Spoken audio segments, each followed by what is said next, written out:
ভিন রাজ্যে পরিযায়ী শ্রমিকের রহস্য মৃত্যুতে চাঞ্চল্য রায়গঞ্জে। টাকা নয়তো রাজনৈতিক কারণে খুন ওই পরিযায়ী শ্রমিক, সন্দেহ পরিবারের লোকজনের। সঠিক তদন্তের দাবি করছেন মৃতের পরিবার।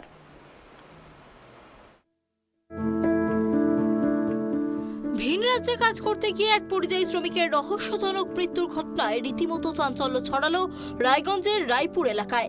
মৃত ওই যুবকের নাম সঞ্জয় শীল। শুক্রবার সঞ্জয় স্থানীয় ব্যক্তি রতন বিশ্বাসের সাথে উত্তরপ্রদেশের গাজিয়াবাদের বিগনোর এলাকায় কাজের উদ্দেশ্যে যান।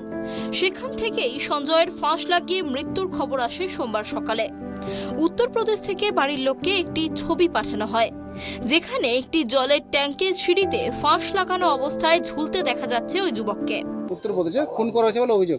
কতটা আপনি দেখছেন, এর আগে তো আপনি মেম্বার ছিলেন, আপনাদের প্রত্যেকটা বাড়ির সঙ্গে অন্তরঙ্গ সম্পর্ক, কি জানতে পারলেন, কি বলবেন?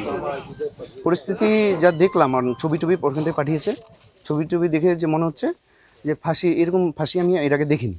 তো একটা সন্দেহ মনের মধ্যে থেকেই যায় যে এটা ফাঁসি না মার্ডার। তাই আমরা রায়গঞ্জ থানায় গিয়েছিলাম।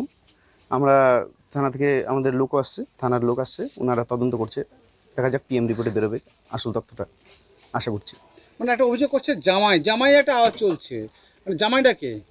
জামাই বলতে আমরা যাকে চিনি ওর নাম তো জামাই না, নাম আছে আলাদা।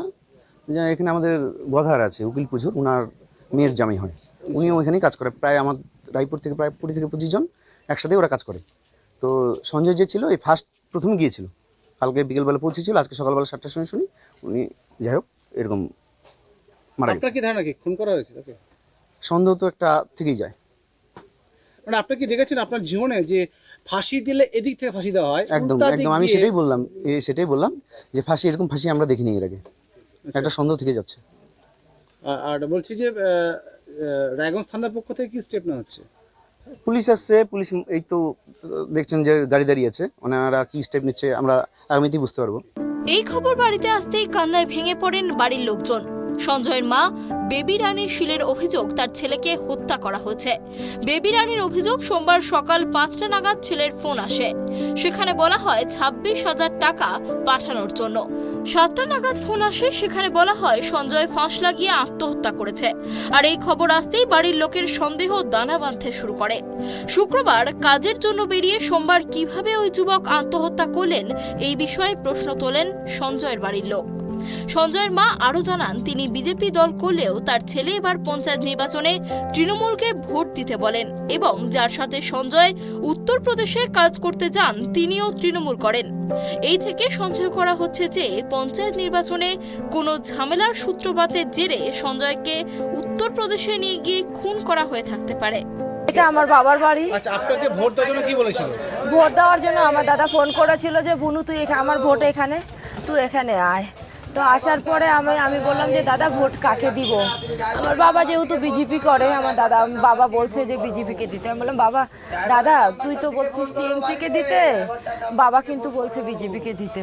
বলে না বুনু, তুই বিজেপিকে দিস না, বিজেপি জিততে পারবে না, তুই টিএমসিকে ভোট দিস। আমি বলছি ঠিক আছে দাদা, আমি তুই যেটা বললি সেটাই শুনবো। কারণ আমার দাদা আমাকে খুব ভালোবাসতো, আমি আমার হাজবেন্ড ছেড়ে চলে গেছে, আমার দাদা সব কিছু।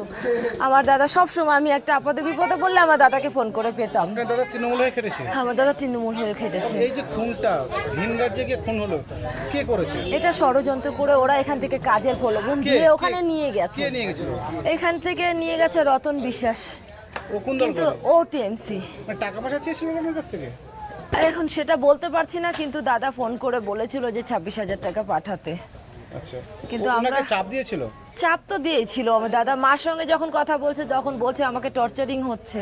কে করছিল? রতন বিশ্বাস? না না, ওখানে মাকে বলেছে আমাকে রাজু ফোন করে টর্চারিং করছে, তুমি তাড়াতাড়ি 26,000 টাকা দিয়ে আসো জামাইয়ের বাড়িতে। আর ভাই ছোটুকে কি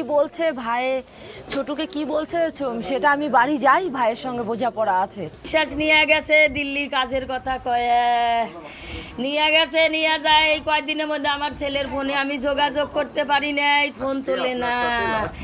আজকে আমার সাথে ঠিক 5টার সময় কথা হয়েছে। কথা আমাকে কইলো যে মা তাড়াতাড়ি ব্যাংকুন্ডি, রাজুদা আমাকে ফোন করে টর্চিং করতেছে। এই পাশের ও মেম্বারের স্বামী, এই যে নতুন দ্বারা ছিল তৃণমূল থেকে, ওর সব বলছে তো রাজুদা আমাকে টর্চিং করতেছে। আগে ব্যাংক গুন্ডি 26,000 টাকা দিয়ে আসো জামাইয়ের কাছে। আমি বাড়িতে আসি, বিজয় ছোট্টু কি বলছে, আমি যা বলছে আমি তাই বলতেছি। ছোট্টু কি বলছে বিজয়, আমি আসি বিজয় হবে, বিজয়কে আমি যা মারবো। আমি বললাম কেন বিজয় মারবি রে, বিজয় তো বাড়িতেও থাকে না, ও গাড়ি চালায়, কখন বাড়ি থাকে কখন থাকে না। বিজয় কাছে তুই মার, তুই বাড়িতে আয়, তুই কে বাড়ি আসিস বাবা, তুই বাড়িতে আয়। আমি কইতেইছি ফোন কাটিয়ে দিছে। রাজুটা যেখানে নতুন টিএমসি স্বামী। এখন কোথায় আছে কে রাজুবাবু? কোথায় আছে রাজুবাবু? তো কয়বার আসলো আমার বাড়ি। আচ্ছা, উনি বলেছেন? উনি বলে আমি ফোন টোন করি নাই। উনি আমাকে বললো আমার সাথে, আমি কলকাতা থেকে আসছি, আমার সাথে ফোন হয় নাই। আর যে টাকাটা কাকে দিতে বলেছিল? ওই যে উকিলের জামাই ব্যাংক উঠি, তাও তো কয় নাই, কবার দিল না তো, ফোনটা কাটিয়ে দিল। পাশে গ্যামজাম হইতেছে, ও যে আমাকে বললো যে আমার টর্চিং হইতেছে, পাশে গ্যামজাম। আমি তাদেরকে বলি বাবা তোমরা থামো, আমার ছেলের কথা শুনতে দাও, আর ওই ফোনটা কাটিয়ে দিছে। ভোটের দিনটা কিছু হয়েছিল? ভোটের দিন কিচ্ছু হয় নাই। ভোটের দিন আমাকে মাথায় হাত দিয়ে প্রতিজ্ঞা করাইছে আমার বেটা, ওই টিএমসির সামনে, টিএমসির অফিসের মধ্যে, পার্টির অফিসে, আমার তৃণমূলের পার্টির অফিসে। তুমি আমাকে টিএমসি ভোট দিবে নাকি আমাকে সুইয়া প্রতিজ্ঞা করো। পাশাপাশি উত্তরপ্রদেশ থেকে সঞ্জয়ের দেহ নিয়ে আসতে নানা টালবাহানা করায় পরিবারের লোকের সন্দেহ সঞ্জয়কে খুন করা হয়েছে। তবে ছেলের মৃত্যুর জন্য সঠিক তদন্তের দাবি করছেন মৃতের মা বেবি রানী শীল। রায়গঞ্জ থেকে কুষাণ সরকারের রিপোর্ট, ট্রাইব টিভি।